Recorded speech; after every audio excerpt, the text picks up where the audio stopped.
Mover? Henry Stevens. Seconder. Marvin. And are there any additions to the agenda? There is one wastewater treatment facility in camera discussion. Okay, so after council meeting, and we want to review the events of the last couple of days as well, so Scott's here to do that with us, and we'll do that as an in-camera. Any others? Hearing none, all in favor? And that is carried. Be it resolved that the minutes of the regular council meeting of April 12th, 2022 be adopted. Mover? Don. Thanks, Don. A seconder? Karina. Thank you, Karina. Any errors or omissions?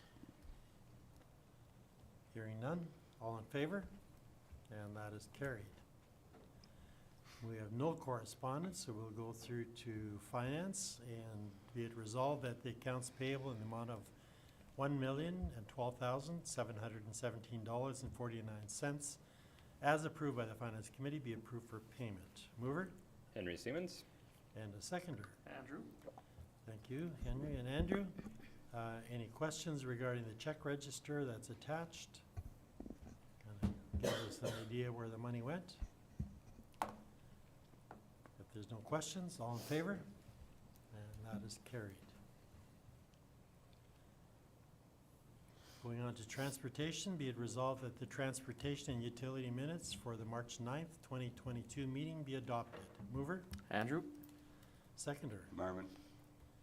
Any questions in regards to the transportation minutes or utility minutes? I thank you guys for bringing that forward. All in favor? And that is carried.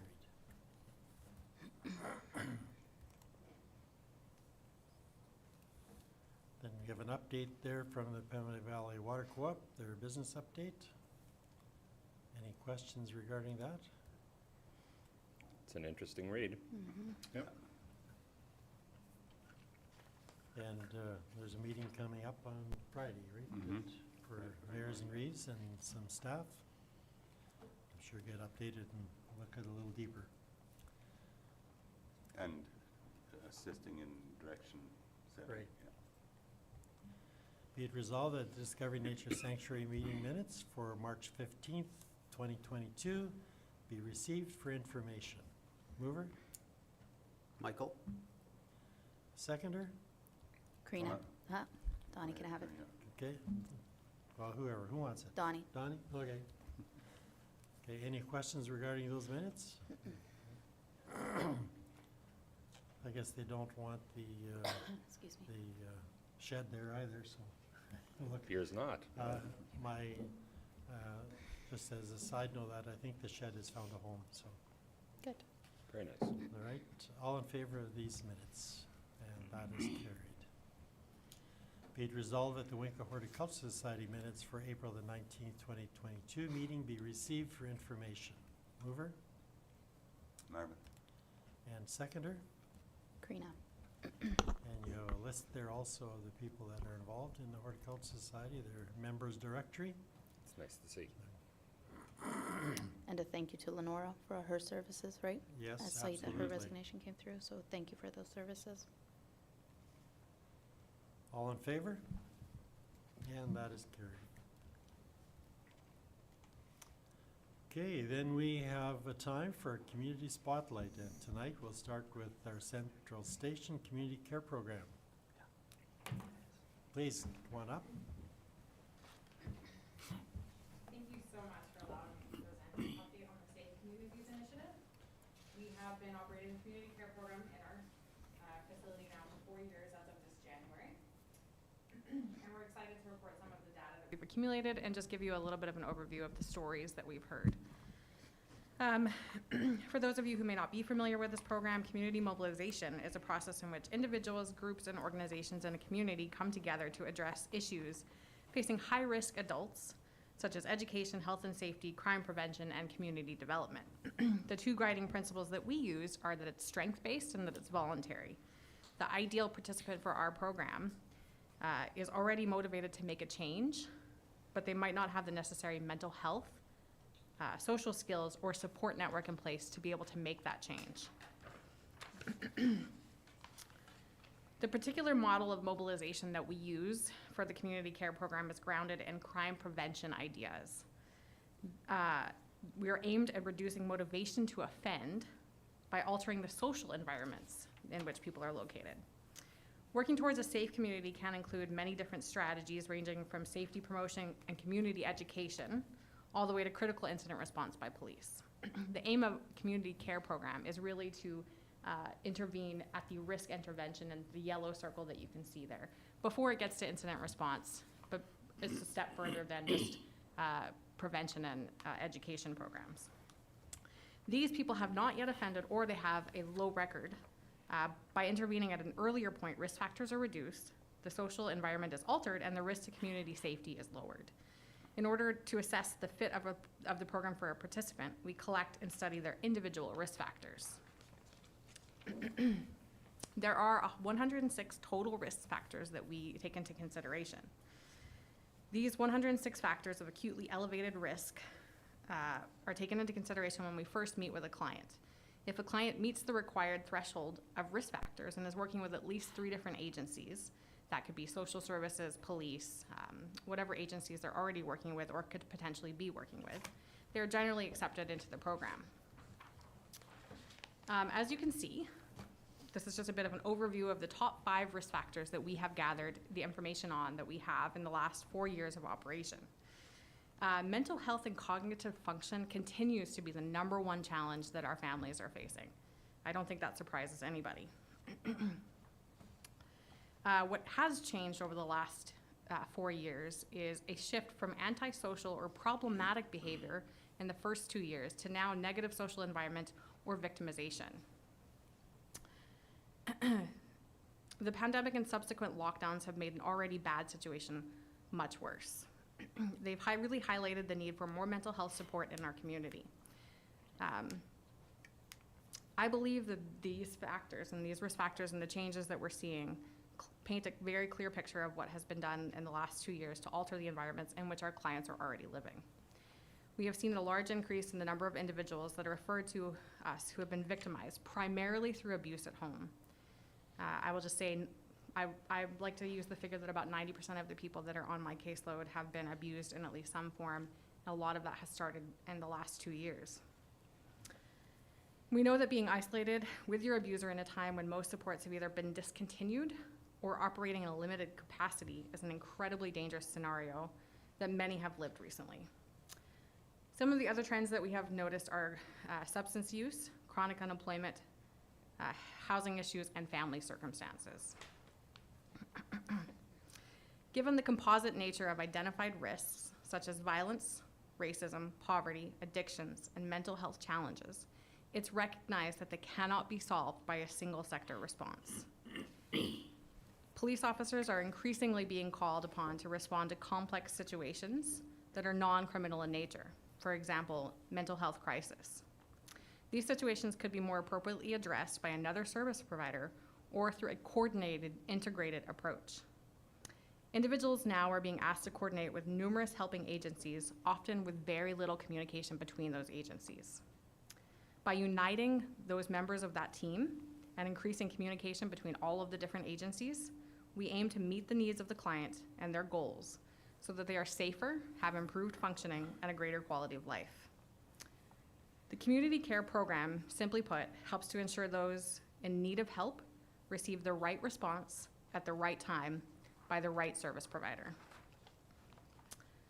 Since launching in January of 2008, we have had 67 referrals, which represent 74 adults and 133 children that have come through our program. Over half of the referrals we have received have achieved stability, reduction in risk factors, and connection to resources and positive outcomes through the program. You'll see a pie chart. We have received referrals through mainly 2 sources, either through self-referral or through a community agency. Self-referrals continue to be our largest source, with many coming from visits to the food cupboard or just connections that we make through the week. The second largest source of referrals comes from the Garden Valley School District, the justice sector, the Department of Families, and churches round out the top 5. Some of the outcomes that we have helped our clients to achieve in the last few years are children being returned or remaining with their parents, reduction in calls for police service, reduced involvement in the justice system, completed probation, sentences reduced, entered into the workforce, entered into university, increased capacity to set their own goals, kept safe through a plan created with their support team, or connected to more appropriate services. I'd like to wrap up just by telling you a little bit of a story about Ella. Ella is a recently separated mother of 5 who has been physically and verbally abused most of her life. She struggles with poverty, substance abuse, depression, anxiety, chronic disease, trauma, and has multiple parenting concerns that were reported by CFS. She's had no family support. Her only family in the area has tired of her choices, and they've given up hope for change. She was referred to the community care program by a local agency. When I asked Ella to tell me about what her long-term goals and vision for the future was, she was unable to provide me a single example of what she had hoped for. She told me that she has been so consumed by simply surviving to the next moment that she'd never even allowed herself to dream of better. All she could do was sob and say that all she knew was that she wanted better for her kids. Over the next month, Ella built a team of supports, including CFS, family members, spiritual advisors, financial workers, social school workers, Genesis House supports. Ella began to open up slowly. She began to hear positive encouragement for the first time in her life. She started to check off small goals month after month. With each victory, her confidence and self-esteem grows. In 1 year, Ella is a different person. She smiles more. She begins to think about a future for the first time in her life. She has a network of people she trusts and a brand new set of skills to advocate for herself. Ella told me in her exit interview that no one had ever told her that they believed that she was capable of more. Now, Ella wants to give back to the community. Ella's story is incredibly common. She represents the majority of the people that I talk to on a daily basis. Broken, without hope, and resigned to an endless cycle of misery. We find that we rarely see community members who commit crime because they've purposely chosen that lifestyle. Rather, it's the Ellas of the world who are fighting to survive and to keep their head above water. The community care program isn't the answer in and of itself. The answer is community. Winkler is a very special place. More than any city I've lived in, we understand that we have a shared responsibility to care for all community members. The Aboriginal activist group of Queensland was quoted as saying, "If you have come to help me, you are wasting your time. But if you come because your liberation is bound up with mine, then let us work together."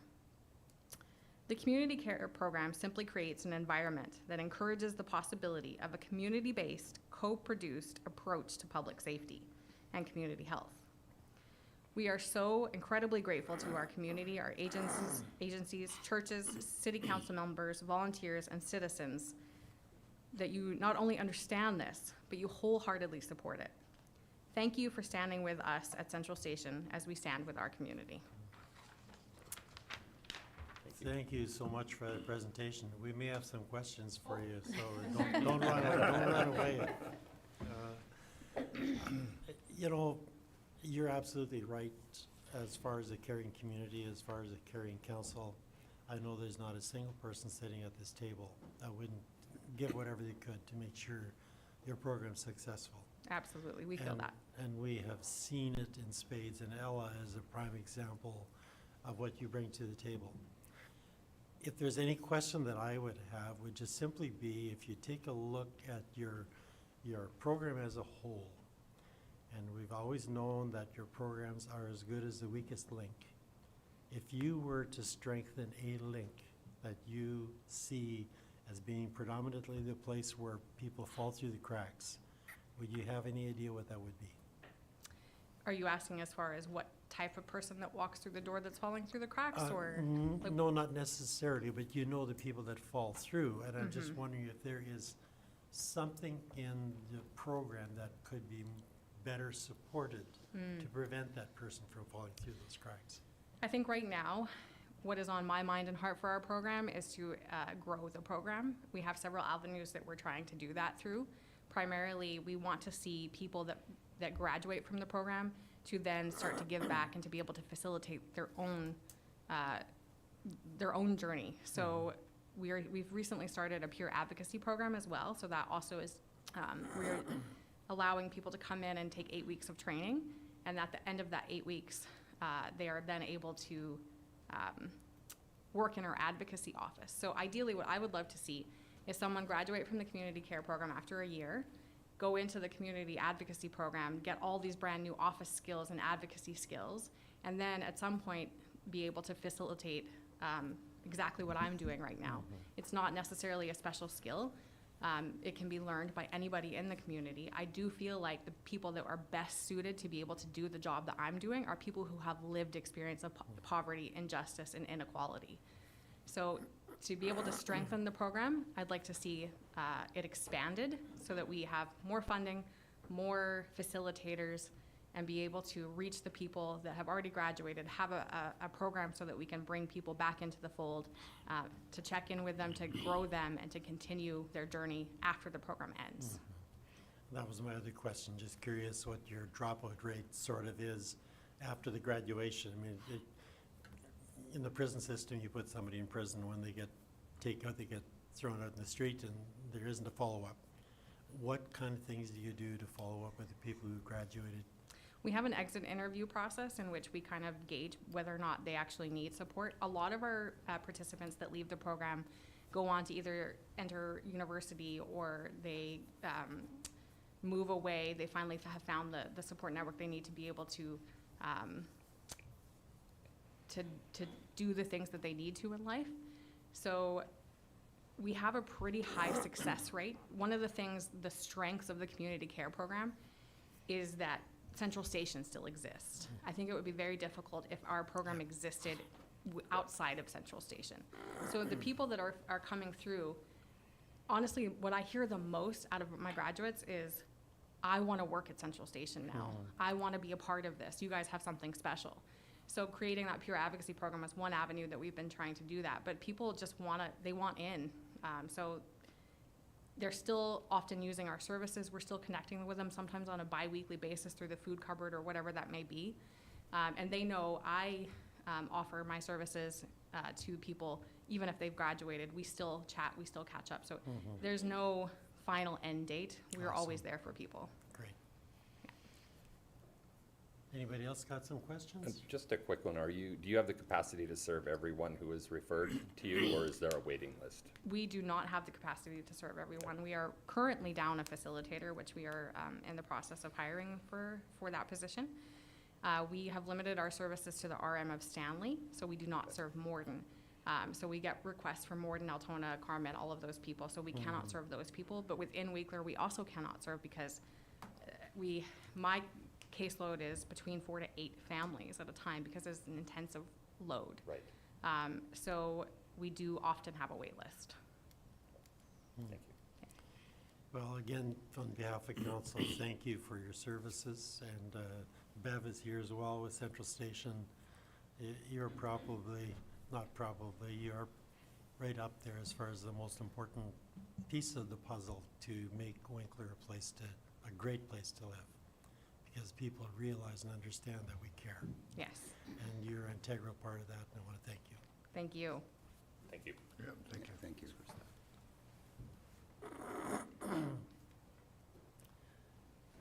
Community Spotlight, Winkler Stanley Economic Development Corporation.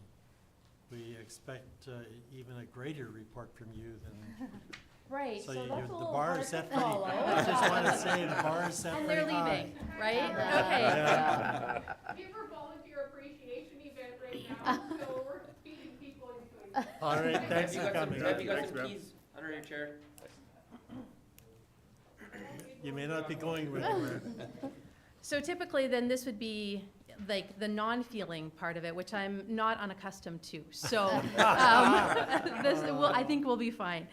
As somebody in the physiotherapy business, I thought feeling was all about what you do. Right, so it's the managing of the physiotherapy, Oh, okay. right, collecting the money. You can't have any feelings when you collect money.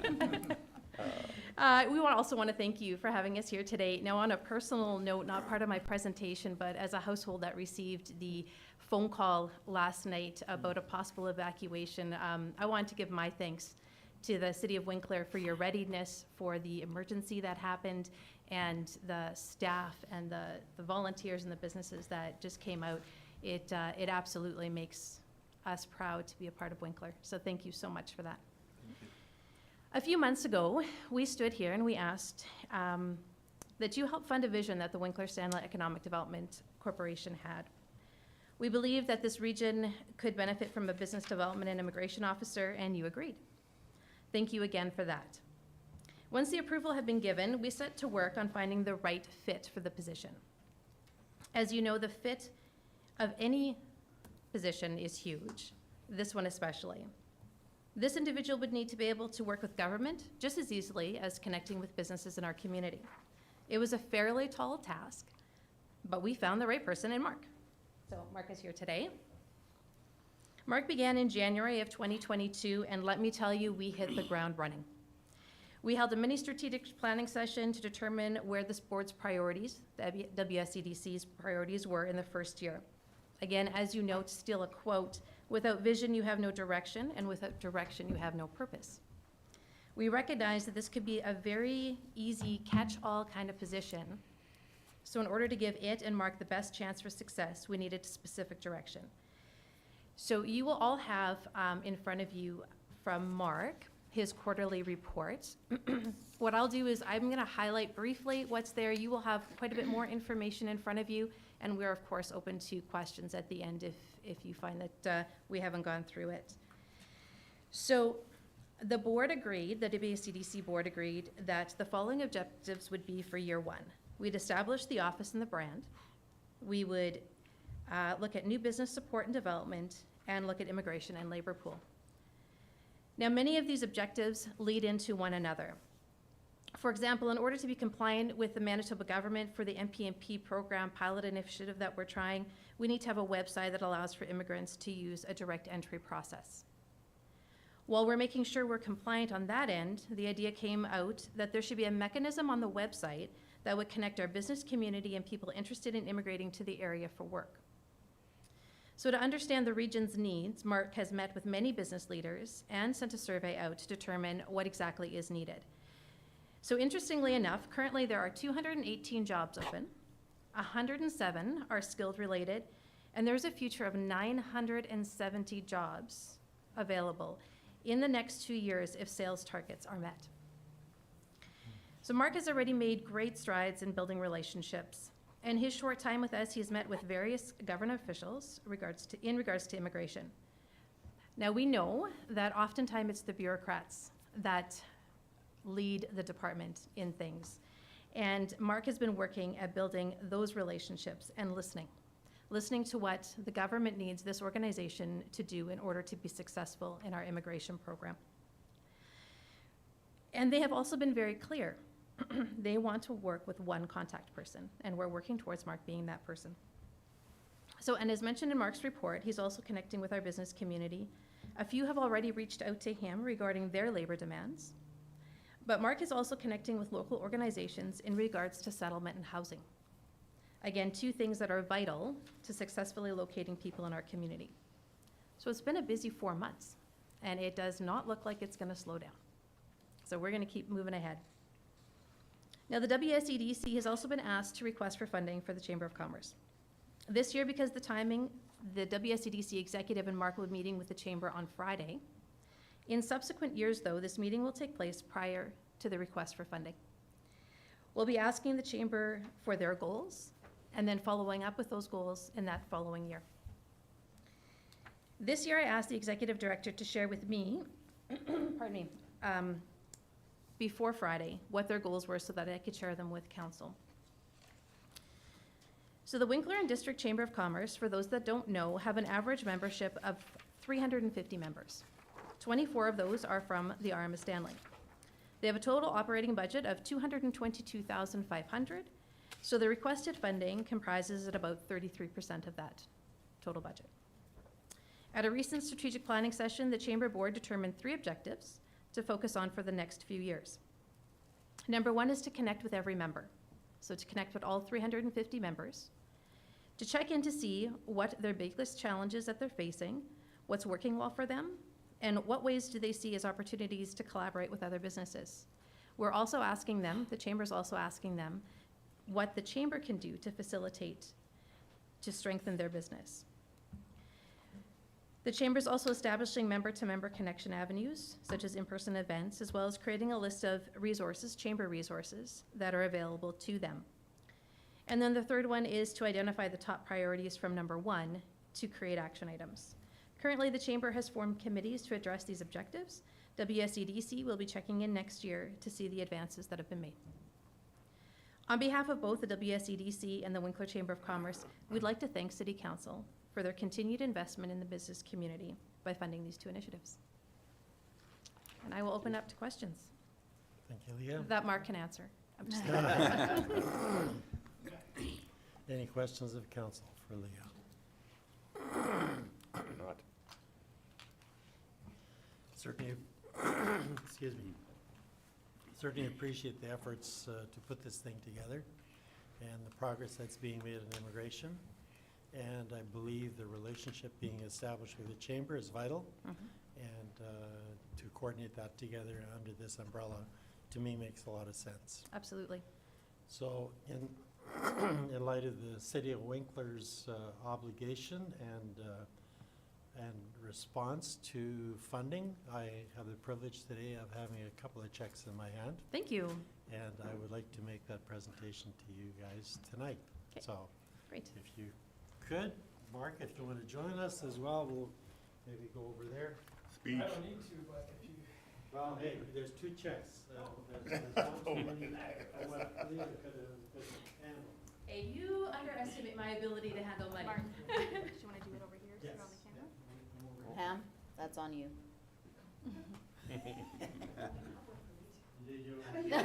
She's my favorite. She's my favorite. That's awesome. Well, the Chamber of Commerce, as we promised them at the beginning of the year, How do we? Forward. So I'm pleased today to present you with a check to go to the Chamber of Commerce for $73,000. Thank you. Thank you for that. And Mark, Winkler Community Development Corporation, this is not all of your paycheck, I hope. This could be a chunk- Renegotiated. a chunk of it. And we're pleased to fulfill our commitment here to the Winkler Community Development Corporation for our share of $40,000 for this year. Yeah, we appreciate that. Thank you. Thank you, Mark. Yeah. I know what I'm doing. Almost out of the picture and then like moved. That's great. All right, with that, we come to questions of the media. If there's any questions that you have or after, whatever, or not, it's great. In that case, we'll move on to the next one. Be it resolved, this regular meeting of council is adjourned. That's the next one. Mover, Karina. seconder, Andrew. all in favor? It's carried, adjourned.